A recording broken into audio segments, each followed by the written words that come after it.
Son las 7:46 de la mañana y a esta hora le doy la bienvenida en este espacio a Jorge Carrillo, él es secretario nacional de gestión de riesgos. Gracias por estar con nosotros, bienvenido. Buenos días, Liz, buenos días, estimados televidentes. Es nuestro primer diálogo y empiezo preguntándole cómo recibió usted la Secretaría de Gestión de Riesgos. Bien, la Secretaría de Gestión de Riesgos la recibí con un presupuesto de gasto corriente de 10 millones de dólares. Tenemos un presupuesto de inversión de 7 millones de dólares. Y bueno, contábamos con un plan nacional de fenómeno del Niño, el cual hemos continuado, porque los planes hay que continuarlos, hay que corregir ciertas cosas, pero lo hemos continuado de manera correcta. Ahora, estamos atravesando un fenómeno del Niño considerado por ahora al menos de leve a moderado, pero que sin embargo ya tiene presencia de lluvias que han dejado consecuencias, estragos fuertes en algunos puntos del país. ¿Cuál es el balance quizás al corte de hoy? Sí, mire, nosotros hemos hecho un corte a partir del día lunes, 29 de enero, hasta la fecha. ¿Por qué? Porque ha coincidido con lo que los expertos llaman el acople del Niño con nuestro continente. Entonces, en este momento tenemos alrededor, datos dinámicos, por cierto, esto es importante que la ciudadanía conozca, porque los datos van cambiando. Conforme estamos hablando en este momento, se están presentando eventualidades a lo largo del país. Tenemos alrededor de 2.875 personas afectadas. Tenemos alrededor de 300 personas damnificadas, las cuales están siendo atendidos por los diferentes niveles de gobierno. ¿La diferencia entre afectadas y damnificadas?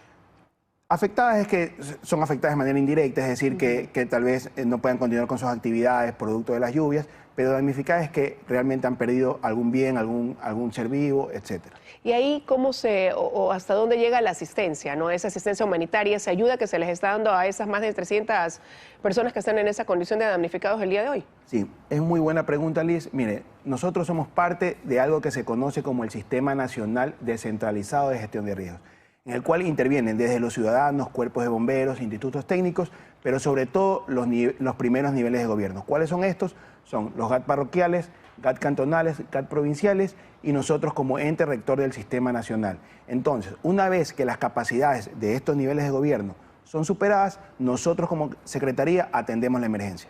Ahora, pero se venía trabajando desde la administración anterior en un trabajo coordinado, conjunto entre la Secretaría de Gestión de Riesgos y precisamente estos gobiernos autónomos descentralizados para marcar una hoja de ruta y ahí la Secretaría hace una especie incluso de supervisión de cómo se avanzaba en ese trabajo. Hoy se puede decir que ha dado sus frutos o está dando sus frutos toda esa coordinación, sobre todo en los sectores que están con esta afectación por las lluvias. Sí, por ejemplo, un ejemplo claro de una coordinación adecuada es Guayas, por ejemplo. Guayas es de las provincias que más inundan. 25 de sus 25 cantones se inundan, pero así también ha sido la provincia que más ha invertido en tema de prevención ante el fenómeno del Niño.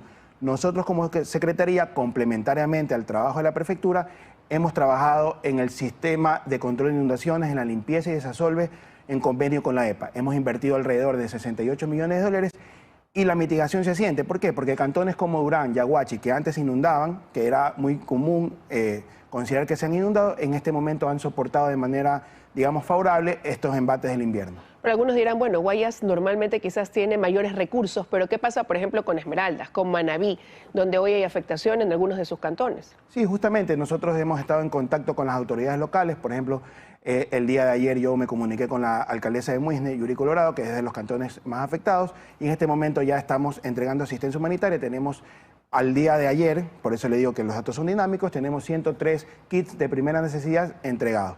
Pero ese es el ejemplo del sistema nacional. Por ejemplo, en Quinindé, el GAT de Quinindé ha atendido de manera prioritaria ellos.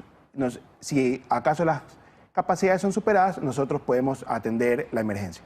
¿Qué pasa, por ejemplo, en Pedernales también? ¿Qué pasa en partes de la sierra? También hay provincias de la sierra que están siendo golpeadas, que dejan damnificados dentro de la contabilidad, ¿no? Sí, bueno, en este momento las provincias más afectadas son Guayas, Los Ríos, Esmeraldas y Manabí. Justamente en Manabí también hemos entregado asistencia humanitaria en Pedernales. Nosotros en este momento tenemos alrededor de 356 familias atendidas, alrededor de 1.400 personas atendidas por asistencia humanitaria, pero como le digo, nosotros nos regimos, o el Sistema Nacional Descentralizado de Gestión de Riesgos, se rige por el principio de descentralización subsidiaria. ¿Cuándo entran ustedes? Usted dice cuando ya las capacidades son superadas. ¿Cuándo se considera que eso ya ha sido superado y requiere más bien de que ustedes den la mano? Excelente pregunta, Liz. Mire, hay niveles de afectación. hasta el nivel 3 le llamamos afectación provincial. Cuando pasamos a nivel 4, que es alrededor de 8.000 personas afectadas, interviene el gobierno nacional. Sin embargo, debido a la austeridad que siente el país en este momento, el golpe fiscal que tenemos en este momento, los GATS a veces no pueden actuar inmediatamente. Entonces nosotros igual, ante el llamado a un GAT, obviamente siguiendo los protocolos establecidos, nosotros atendemos la emergencia. Pero usted pudo quizás hacer un paneo, un recorrido de cómo se avanzó en materia de prevención, porque estamos con un fenómeno del Niño de leve a moderado, pero no sabíamos cómo iba a llegar. Más bien, en algún momento se anticipó que iba a ser un fenómeno del Niño fuerte. Y ante eso, tuvieron meses los gobiernos autónomos descentralizados para irse preparando. ¿Usted siente que se pudo alcanzar esa meta o más bien debido también a los problemas económicos que afronta el país, no ha podido llevarse a cabalidad? Sí, a ver, todo plan siempre es perfectible, todo siempre se puede mejorar. Sin embargo, en este momento nosotros como Secretaría de Gestión de Riesgos, primero, nosotros nos hemos preparado para atender las emergencias. Segundo, hemos trabajado con la EPA, como le digo, no solo en la Cuenca Baja, también en Manabí, también en Cañar. Son 3 provincias beneficiadas de esto. Y los cantones han hecho su parte, han limpiado, han desasolvado los canales, los ríos, de acuerdo a sus competencias. Los GATS cantonales han trabajado en reforzar su sistema de alcantarillado. Entonces, en este momento nos encontramos preparados como Gobierno Nacional y todo el Sistema Nacional Descentralizado de Gestión de Riesgos para afrontar la emergencia. Pero a veces uno dice, bueno, ¿y qué pasó? Porque ahora el INAMI anuncia, por ejemplo, para estos días que van a haber fuertes lluvias, anticipa que pueden haber inundaciones en algunos puntos del país y ya con esa alerta, quien la lee dice, bueno, debe estarse haciendo algo en prevención si ya hay esto generado y se sabe que va a llover y se sabe que hay zonas que son vulnerables. Sí, nosotros nos hemos preparado, como le digo, desde el 18 de septiembre de 2023, que fue justamente cuando cambió la alerta de amarilla a naranja. La naranja significa que el evento es inminente y que en cualquier momento puede ocurrir. Entonces, en ese sentido se ha preparado no solo en temas de sensibilización a la población, no solo en temas de comités comunitarios, también en adquisición de asistencia humanitaria, secretaría, prefecturas, los GATS, etcétera. Entonces, como le digo, estamos preparados para afrontar la emergencia. ¿Cuánto suma y fortalece las acciones, el trabajo, esta ley de gestión de riesgos que actualmente ya está en registro? Muy buena pregunta. La verdad es que la ley de gestión de riesgos es un hito de este gobierno. Fueron 15 años que nos demoramos en aprobar esta ley. Obviamente, actores públicos y privados trabajaron en la creación de esta ley. Es un trabajo arduo que en este gobierno se ha conseguido aprobar.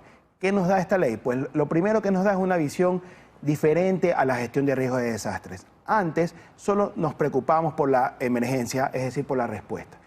La ley ahora nos permite preocuparnos tanto de la prevención, hay un comité de prevención y mitigación, hay un comité de operaciones de emergencia y también algo importantísimo, Liz, es que va a haber un comité de rehabilitación, es decir, vamos a darle seguimiento a la rehabilitación post-desastre, que es algo que antes en el Ecuador no se hacía.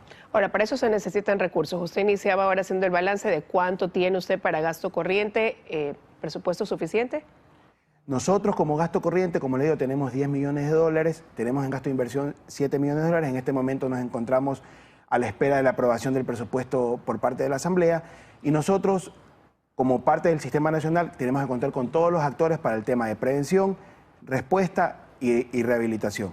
La ley nos prevé un sistema de financiamiento que va a ser independiente a las cuentas del Tesoro del Gobierno Nacional. Y se lo preguntaba también, secretario, porque veo que están recurriendo a cooperación internacional. ¿Han firmado ya algunos convenios también? Sí, por ejemplo, el día de ayer tuvimos la entrega de 5 botes, 3 motores por parte del gobierno francés. Posteriormente vamos a hacer más acercamientos con el gobierno de Estados Unidos. Estamos trabajando con expertos holandeses en el tema de erosión costera, porque nuestro país es un país multiamenaza. No solo tenemos inundaciones, no solo tenemos deslizamientos, no solo tenemos tsunamis, no solo tenemos volcanes. Es un país multiamenaza. Entonces, varias amenazas nos representan peligro para el Ecuador y nosotros estamos atacando todas las aristas posibles. ¿Y esos botes que han recibido en donación los van a poner a disposición de alguna institución específicamente? Sí, del Cuerpo de Bomberos de Luján, Machala, Babahoyo, porque son cuerpos de bomberos que necesitan de esa ayuda para poder atender las emergencias para inundaciones justamente. No quiero dejar de preguntarle por el trabajo que se hace también en Alausí. ¿Cuánto se ha avanzado? Sí, nosotros estuvimos la semana pasada en Alausí. Nosotros como ente rector del Sistema Nacional Descentralizado de Gestión de Riesgos y en concordancia con PNUD y la Alcaldía, hemos trabajado en las acciones a corto, mediano y largo plazo que debe hacerse en Alausí. Una de las cosas principales, por ejemplo, es la recuperación de la vía, otra la recuperación de las viviendas. También tenemos la recuperación del talud, porque el talud está, de hecho hay un polígono de seguridad de 240 hectáreas, de manera conservadora, producto del movimiento que se pueda dar. ¿Se ha logrado la reubicación de las personas que estaban cerca precisamente de ese sector? Que se está trabajando en eso en conjunto con el Ministerio de Vivienda. Al momento hay 35 familias calificadas. Se tiene ya el terreno donado por Petroecuador y se está trabajando en la reubicación de las personas. Y en el caso de Carchi, en torno a este incendio forestal que se suscitó cerca de la zona de esta Reserva Ecológica El Ángel, ¿se puede decir que ya está controlado también? ¿Cuál es la situación al momento, secretario? Sí, ya la buena noticia es que el incendio está totalmente liquidado. Obviamente, para dar estos datos de liquidación del incendio se debe hacer algunos sondeos, algunos recorridos. ¿Por qué? Porque pueden haber después del incendio focos de calor. Tenemos 1.600 hectáreas aproximadamente, eso se debe verificar ya con topografía de detalle. 1.600 hectáreas de área protegida quemada, pero el incendio está liquidado. Participaron 692 personas en apagar este incendio. Fue una coordinación interinstitucional entre bomberos, el GAT provincial, Gobernación, Secretaría de Riesgos. Quiero agradecerle que nos haya acompañado esta mañana aquí en 24 horas. Gracias.